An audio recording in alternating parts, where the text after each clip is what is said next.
राधे राधे, जय श्री कृष्णा। मैं सीमा सिंह बड़ों को चरण स्पर्श, छोटों को प्यार और बराबर वालों को तहे दिल से नमस्कार करती हूँ। आज हम बैसाख मास में बड़ पीपल और आकड़े के पेड़ को सींचने की एक नई कहानी सुनते हैं। आइए अब हम एक नई कहानी सुनकर पुण्य धर्म कमाते हैं।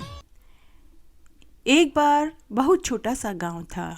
उस गांव में एक जमींदार दंपति अपनी 2 बेटियों के साथ रहते थे। उनकी छोटी बेटी बड़ी ही धार्मिक प्रवृत्ति की थी। वह सब तरह के व्रत करती थी, जैसे एकादशी, पूनम, प्रदोष, सभी तरह के व्रत करती थी और व्रत पूरी श्रद्धा और सच्ची लगन से किया करती थी। जबकि बड़ी बहन कोई व्रत उपवास नहीं करती थी। जमींदार की छोटी बेटी कार्तिक में पीपल पथवारी सींचती, तुलसी जी को सींचती और बैसाख मास में बड़ पीपल और आंकड़े के पेड़ को सींचती थी। बचपन से ही उसमें श्रद्धा भाव, धार्मिक धर्म कर्म कूट कूट कर भरा हुआ था। इस तरह समय व्यतीत होने लगा। जब दोनों बहनें विवाह के योग्य हुई तो इसे संयोग ही कहना चाहिए कि दोनों बहनों की शादी एक ही दिन एक ही गांव में हुई। छोटी बहन को भरा पूरा ससुराल मिला, जबकि बड़ी बहन को अमीर ससुराल मिला। बड़ी बहन के न तो सास ससुर थे, न ही ननद देवर जेठ थे। मात्र एक मुंह बोली भुआ थी जो भी कभी कभार आती जाती थी। छोटी बहन को 2 ननदें, देवर जेठ, सास ससुर सभी थे। छोटी बहन ससुराल आने के बाद भी व्रत उपवास करती रही और बैसाख मास में बड़ पीपल और आंकड़े के पेड़ को सींचती तो कार्तिक मास में पीपल पथवारी तुलसी जी को सींचती। सूरज भगवान को अर्घ्य देना वो कभी नहीं भूलती थी। नित्य नियम से सभी कार्य करती जो कि उसने कुंवारेपन में ले रखे थे। इस तरह छोटी बहन को 5 साल में 2 बेटे हुए, जबकि बड़ी बहन को औलाद सुख नहीं मिला। तब बड़ी बहन अपनी छोटी बहन के बच्चों को कभी कभार नौकर भेजकर खुद के घर बुलाती ताकि मन बहल सके।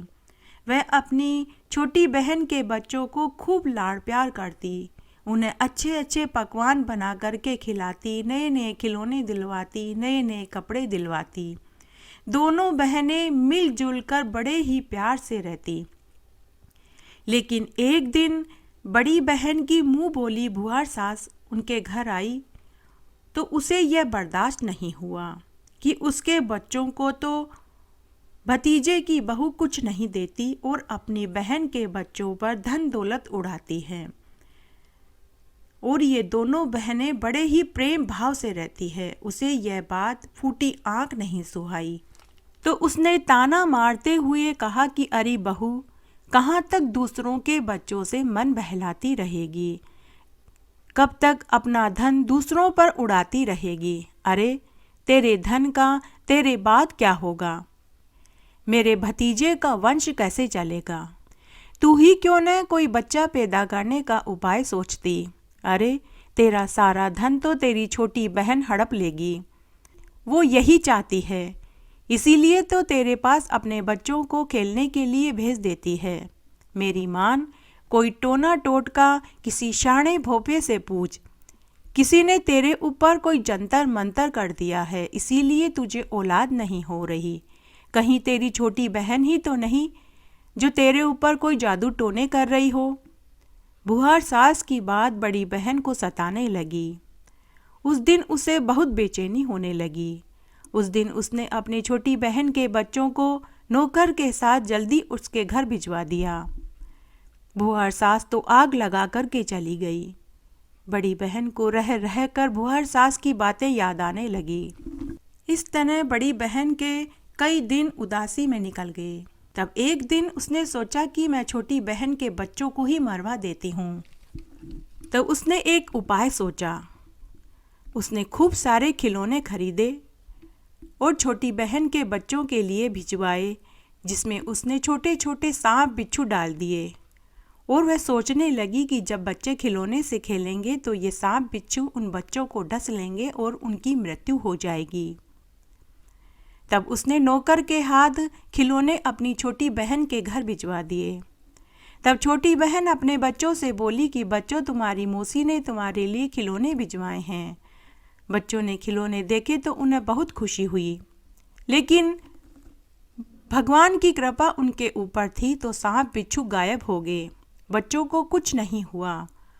उधर बड़ी बहन सोचने लगी कि छोटी बहन के घर से अभी कोई न कोई बुरी खबर आएगी, लेकिन पूरा दिन निकल गया, कोई बुरी खबर उसको सुनने को नहीं मिली। फिर से कई दिन निकल गए। फिर से बड़ी बहन ने अपनी छोटी बहन के बच्चों के लिए कपड़े और मिठाई खरीदे। उसने कपड़ों के अंदर जहरीले कीड़े और खुजली वाला पाउडर लगाकर भेजा और मिठाई में जहर मिलाकर के भेजा। फिर से सोचने लगी कि अब की बार वे बच्चे नहीं बचेंगे, इस बार तो जरूर मर जाएंगे। लेकिन भगवान की कृपा से मिठाई अमृत बन गई और कपड़ों में से जहरीले कीड़े और खुजली का पाउडर गायब हो गया। उधर बड़ी बहन बेसब्री से बहन के बच्चों के मरने का समाचार आने का इंतजार करने लगी, लेकिन पूरा दिन निकल गया। 3-4 दिन और निकल गए, कोई समाचार नहीं आया। तो वह सोचने लगी, 2-2 बार बच्चे कैसे बच गए। फिर बड़ी बहन ने नौकर भेजकर छोटी बहन को और उसके बच्चों को घर बुलवा लिया। तब छोटी बहन अपने बच्चों को लेकर अपनी बड़ी बहन के घर आई तो बड़ी बहन दिखावा करते हुए बोली कि अरे छोटी, मुझे तो बच्चों की बहुत याद आ रही थी, मेरा तो मन ही नहीं लग रहा था। अच्छा किया तू आ गई और बच्चों को भी ले आई। बच्चे भी मौसी से मिलकर बहुत खुश हुए। इस तरह 2-3 दिन निकल गए। तब बैसाख मास का शनिवार का दिन था। छोटी बहन जल्दी उठी, नहाई धोई और उसने एक थाली तैयार करी और अपनी बड़ी बहन से बोली कि दीदी, मैं आज बड़ पीपल और आंकड़े के पेड़ की पूजा करने जा रही हूँ, आप बच्चों का ध्यान रखना। बड़ी बहन तो यही चाहती थी। उसने कहा, अरे छोटी, मेरे होते हुए तू क्यों चिंता करती है, तू आराम से पूजा करने जा, मैं पीछे से तेरे बच्चों का पूरा ध्यान रखूंगी। तब बड़ी बहन छोटी बहन के बच्चों को घर की छत पर ले गई और उन्हें ऊपर से धक्का दे दिया। उसने मन ही मन सोचा कि इस बार तो बच्चे जरूर मर जाएंगे। वह जल्दी जल्दी सीढ़ियों से उतर कर नीचे आई, लेकिन जब बड़ी बहन ने नीचे आकर देखा तो बच्चों का बाल भी बांका नहीं हुआ। अब तो बड़ी बहन समझ गई कि इनकी रक्षा तो स्वयं भगवान कर रहे हैं। जैसे ही उसकी छोटी बहन बड़ पीपल और आंकड़े के पेड़ की पूजा करके घर आई तो बड़ी बहन ने अपनी छोटी बहन के चरण पकड़ लिए और उससे माफ़ी मांगने लगी और बोली, और फिर उसने पूरी सच्चाई बता दी। तब छोटी बहन बोली कि दीदी, आपकी कोई गलती नहीं है, आपको औलाद सुख नहीं मिला, इसीलिए आपने ये पाप किया। दीदी, अगर आपकी जगह कोई और भी होती तो वह यही करती। अब दीदी, जैसा मैं कहती हूँ आप वैसा करो, आपको औलाद सुख अवश्य मिलेगा। दीदी, आज बैसाख मास का शनिवार का दिन है, आप अभी मेरे साथ चलिए और बैसाख मास में बड़ पीपल और आंकड़े की पेड़ की पूजा करिए, आपको संतान सुख अवश्य मिलेगा। पूरे बैसाख मास में स्नान करना, बड़ पीपल और आंकड़े के पेड़ की पूजा करने से मनुष्य को सभी सुख प्राप्त होते हैं और उसके जीवन भर के सारे पाप कट जाते हैं। इस तरह छोटी बहन उसी समय अपनी बड़ी बहन को लेकर बड़ पीपल और आंकड़े के पेड़ के पास गई और अपनी बड़ी बहन से पूरी पूजा करवाई और पूजा की पूरी विधि भी बताई। इस तरह छोटी बहन वापस अपने ससुराल चली गई। पीछे से बड़ी बहन ने बैसाख मास में स्नान किया और बड़ पीपल और आंकड़े के पेड़ की पूजा करी, जिससे उसे भी माँ बनने का सौभाग्य प्राप्त हुआ। हे बड़ पीपल देवता, जैसा सुख आपने छोटी बहन को दिया और बाद में बड़ी बहन को दिया, वैसा सबको देना। कहानी कहने वाले को, सुनने वाले को और हुक्कारा भरने वाले को। घटती हो तो पूरी हो तो परवान चढ़े, भूले बिसरे नाम तेरे भंडार में भरें।